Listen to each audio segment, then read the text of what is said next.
Ehe, afadhali kwanza nilivyokuona. Tokea nimekupa pesa ya kabati mpaka leo sikuelewi maelezo yako. Afu usinipazie sauti. Siku hizi 2, sasa hivi miezi 2. Kabati leo unapata lini? Sikiliza, nitakupiga bao la shingo wewe. Wewe ulinipa hela hapa. Si ungekuja ofisini. Wao unanipa yukia maana yake. Mimi nimekupa pesa. Hata kama so nipige mimi makelele yako njiani hapa. Wewe unavoniona mimi nina nyundo hapa. Mimi nina msumari hapa. Wewe chizi nini? Alafu mimi sio mwanamke. Vipi tena vichochoroni hapa tunakunyoshana vidole? Huyu ndio fundi wa kabati.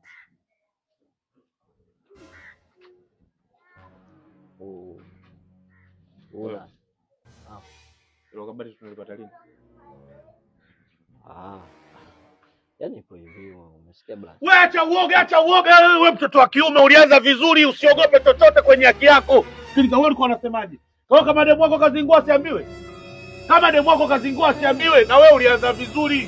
Sikiliza, kwenye haki yako usiogope nani kaja. Demu kazingua, kata makofi. Usiogope chochote, kazingua kata makofi. Sasa unaogopa nini kama mume wake? Yeye ndo alikuja kuchonga hilo kabati. Au yeye ndo alikuja kuleta vifaa ofisini kwako? Wewe usimhofie chochote. Wewe unasemaje? Wewe unataka kusema kitu gani? Au una maziwa? Wewe una maziwa? Wewe ndo ulikuja kubagani naye? Wewe sikiliza, mimi nakwambia kitu kimoja. Kaisha.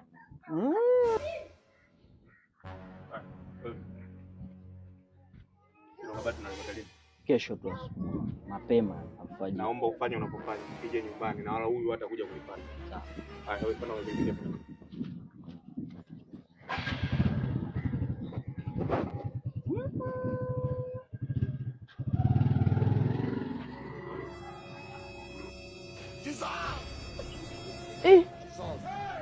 Oe. Mzee. Vipi? Kwa yule jamaa nani? Najua basi. Ukijaribu kuinuka. Kila sehemu inaumaka na kuache. Ngoja niite watu. Islamabad, Bangladesh, school fees. Tena kimya.